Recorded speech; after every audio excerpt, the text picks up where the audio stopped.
Okay. Hello, everyone, and welcome to Toku Portal Podcast. I'm Ryan. With me is Good. And today we're talking about Kishiryu Sentai Ryusoulger, episode 10. So, Asuna is about to try a ring toss for the grand prize of a year's supply of snacks. Melto gives her advice, but her ring just goes flying, bounces off the announcer's face, and lands on the grand prize cone. Yeah. first try every time. Yeah. Uh, on the way home, she realizes the snack is missing and runs back. These two delinquent guys start hitting on her. A young man tells them to leave her alone, and they attack him, but he's able to fight them off. Asuna thanks him, but he quickly leaves. Of course, Crayon shows up. And then we get the opening. Any other thoughts? I had to rewind the beginning to make sure that it wasn't a year's supply of rice because that's just a thing. It's like, oh nope, year's supply of snacks. Uh,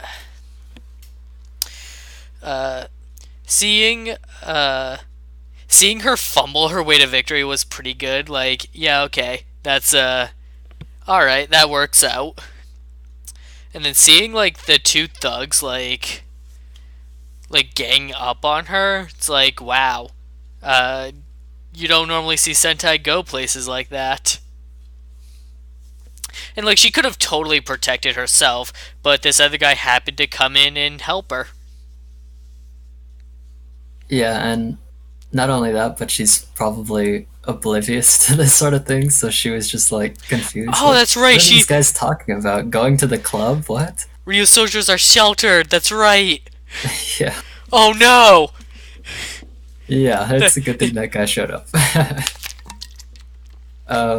She still would have been but fine, but things would have yeah, gotten a lot worse before then. yes. So, Red and Blue are fighting a Minosaur. It reflects their attacks. Red tries to use Haya Soul, and it still reflects that attack to the young man from earlier, who's standing nearby. So Pink shows up and pushes him out of the way. Then Crayon slaps the Minosaur to encourage it, but it turns on him, and they have to run away. Uh, So Asuna and the young man wake up nearby. Both are kind of injured. First off, Thoughts? the cut from seeing the victim get infected to all right, here's Red and Blue fighting the Minosaur that was born from him. It's it was a little jarring at first, so it's like, yeah, all right, now this is happening. And then seeing the monster turn on Creon when he pats him on the back as an offensive action, it's like, you know what, that's pretty good. Uh, Making Creon a gag villain at times like this works out really well. Yeah, I laughed. So Asuna and the young man wake up nearby. Both are injured. The man wraps Asuna's injured arm. It's a nice scene. His name is Mori Kenta. Ko calls her back, and of course we see that Kenta is the Minosaur host. So the Rangers kind of plan their attack, but they totally brush off Asuna during the discussion. And then Ui and her dad brought some meat for yakiniku later, which is relevant. Any thoughts on that scene? Uh, I felt bad for Asuna where she's trying to join the conversation and they just keep shoving her aside we got this, go eat your snacks. Yeah. It was kind of payback though for her ignoring Melto last time. But yeah. So she's pouting at a nearby park. Little Tito Amigo kind of cheers her up. I forgot that Tiramigo can talk. Yes. So she goes to search on her own. She finds Kento watching an injured artist attempt to draw, and the artist is clearly frustrated. So Asuna tells Kenta that he might die if she doesn't defeat the Minosaur, but he doesn't seem too worried about it. And of course, we get a fight. The Minosaur flexor attacks. She goes for the right hand since that's where Kenta is injured, but it fails. She gets knocked out of form, and Kenta tells her not to worry, that It, it's okay if he dies. it was a good move. Like, hey, maybe they share the same weakness. Yeah, that's a nice touch Sorry. at times. And getting that solo henshin from her was really cool, and I wish we got more of a reaction shot from Kenta for it. Yeah, Uh, and then Kenta, of course, saying that it's okay if he dies. It's like, man, this show isn't playing around with death. Like, yeah, there's a lot of like dark nuances going on here. yeah. It's not as bad as Ui straight up Right? going off a cliff, It's but not as still, the show. like here Kenta is saying if I die, so be it. But it's definitely not as bad as Ui like almost just straight up ending herself. So Asuna faints after the fight.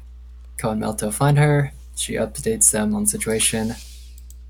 Kreon, the Minosaur, and Kenta are at this Well, factory. hold on a second. Oh, Like okay. when she's updating them the situation, they're like, "Why didn't you tell us earlier?" And she goes, "I tried to, and you kept ignoring me." And Melto's just like, "Well, because you were talking about snacks." And then Ko immediately cuts him. Okay, we are back up. But yeah, like she's saying like I tried telling you before and you didn't listen, and Melto's like because you were talking about snacks, which is just proving her point that he wasn't listening to her. But the gall of him to straight up try and argue that point and not it was like an interesting point that he didn't quite catch on to the clue that like hey, you actually weren't listening to her. She said she tried telling you about the situation. And you're like, no, you're talking about snacks. And I like do like that Ko cut him off there, like how Ko kind of like right into this issue of like we're not arguing about this. Yeah. Like Melto, we were in the wrong. Don't. Yeah. Ko's a good leader when he has to be. So, Kreon, the Minosaur, and Kenta are at a factory. Waisaru shows up with a plan of his own. And then Kreon turns to the camera and calls him stupid, thinking he's gone. But of course he isn't. Pretty funny. Yeah, this is like we haven't actually gotten much between the two of them like we were with Crayon and Tank Joe. Uh, so it's interesting that like I just got another reconnection notice, so I'm hoping that like that's just a holdover from the disconnect and that we right we can check the audio later. I'm recording all this with OBS. But yeah, like Creon got along really well with Tangjo, but it's interesting to note that he doesn't really care for Wiseru, even though like he doesn't have anyone else. Yeah, it's funny. Maybe it's because like Tangjo humored like Creon's like antics and such, whereas Wiseru is just all about himself. Yeah, basically. Crayon's just another tool for him to use. Um, so yeah, Asuna finds Kenta, the other four Soul change and attack the Minosaur. Blue tries to find its weakness during the fight. So Oh, we've talked before about like they just seem to have Ryu souls for any given purpose, and this is another one. It's like, all right, I'll just find its weakness. well, this is one that they've used before though, so I'm not too. It didn't just come out of nowhere. Like Ko Right, used but it to find that family. still, this is like the. It feels like they don't really have a theme with these powers, though. Yeah, yeah, Like a I heard couple that. of them fit in with like all right, we're gonna like we got like the strong one, the speed one, all that stuff. But then you got the one that inflates things. Yes, which we hopefully will not see again. Anyways, Yeah. So, uh, Kenta is talking about his artist friend, got hurt because of him, can no longer draw with his right hand. So Kenta basically feels like he destroyed his dreams. Asuna isn't really eloquent, but tells Kenta that he can still be there for his friend, or at least try. And then Kenta's friend appears before him. He says yeah, he doesn't blame him, but he pulls him in and says that he was kidding. Kenta is the, from the translation, the bastard who took his dreams from him. He'll never forgive Kenta. So Kenta just stumbles towards the ledge, and his negative energy turns the Minosaur giant. Wow. so Your like this. thoughts? Well, first off, I knew that wasn't Kenta's friend the moment he appeared. Like that was clearly Yeah. Wiseru. Uh, and it was interesting to finally see like Kenta give in to his negative emotions because this whole time we haven't actually been seeing him feeding the Minosaur. Uh, but it's after that interaction where we see him finally do it, and it's so much that the monster just grows. I've also noticed this episode made me realize they don't defeat the monster twice this season. Like the monster always grows big before they can defeat it the first time, and so they have to use the mechs to fight it. If they, well, except for like the treasure box one, like they defeated that before it grew.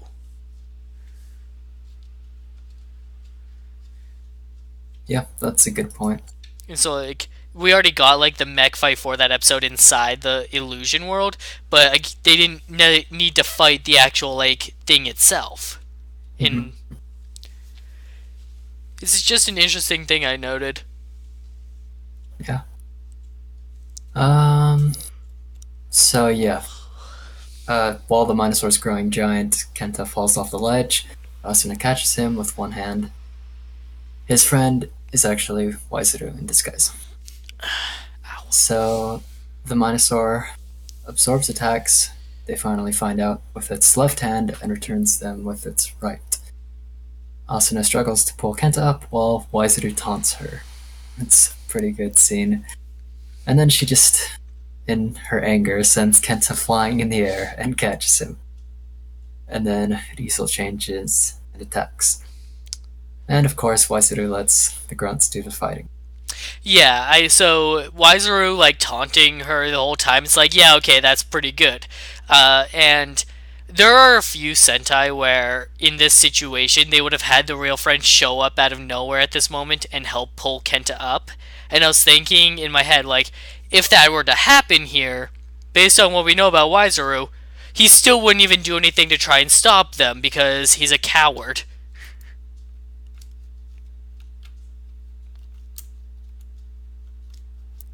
It was really good seeing Asuna pull him up herself, though, and use that monstrous strength of hers we've heard so much about. Yeah, that was pretty great. Even Waizuru was freaked out. And Okay. like when she henshins in front of Wiseru and he's like summoning the grunts to defend himself, like he's straight up scared. Like he's boasting like, "Oh, what can a girl like you do?" But he's like, he can't even hide the fact that he's actually afraid of physical confrontation. The dude is a trickster and does a lot of gambits, but he cannot put himself forward. Yeah, he's pretty amusing. Um, And then she like defeats all the grunts, and it's just him left on, and he's like literally shaking, like no, no, no, wait, wait, wait, and like just teleports out of there rather than fight. Like when he goes down, he's gonna go down hard. It is not going to be a fair match at all. yeah, unless he has some other trick up his sleeve. Um, but yeah, she joins the others in the mech to form Kishiryu Ankirose. The other rangers try to give her advice during the fight, but in the end, In she. the end, it's exactly what happened with the ring toss. She takes the advice, she listens to it, and then something completely different happens, but it works out anyways. Yeah, she basically causes collateral damage, which She makes debris fly into the she Minosaurs. she Um, triggers like a large scale version of Mousetrap. yeah, basically. And that's how they defeat the Minosaur. First uh, try every time. yeah, it's a pretty nice mech form, though. All of the forms have been pretty good.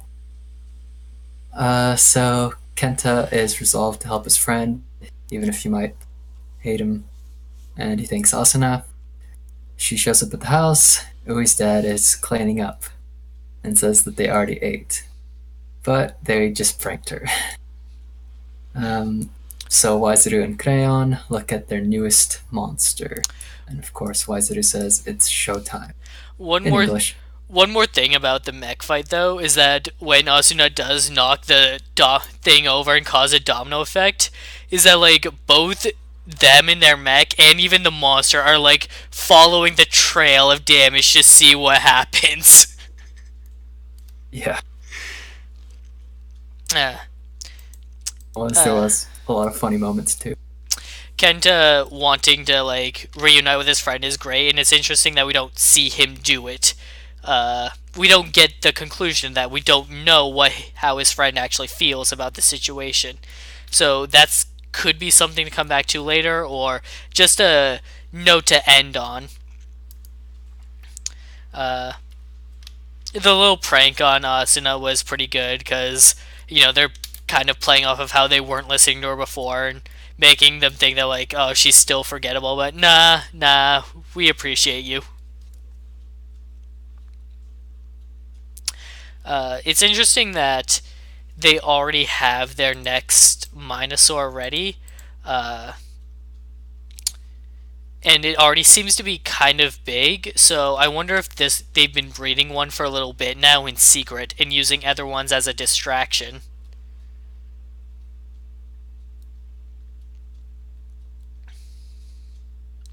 Any thoughts about that? Um, yeah, that could be it. Like, we don't know how many Creon can make at a time, so I think it's plausible that they could have had a second one. Yeah. Have you seen the trailer though? Uh, I did, but I don't quite remember after. Oh, yes, I remember now. I see it. So, So they could uh, be using that. Maybe oh, it's he's like a neutral yeah, competing. that could be the monster. Oh, Yeah, that would be a lot better because it's because of reasons that I'm not going to say right here, but there's an interesting idea there. I think that's what they're going to go with. yeah, So if you want to know what we're talking about, then join us next week for more Ryusoulger on our podcast again. You are also welcome to join us tomorrow for more Kamen Rider Zio. Thanks for listening. We'll see you next time. absolutely. Thanks for listening.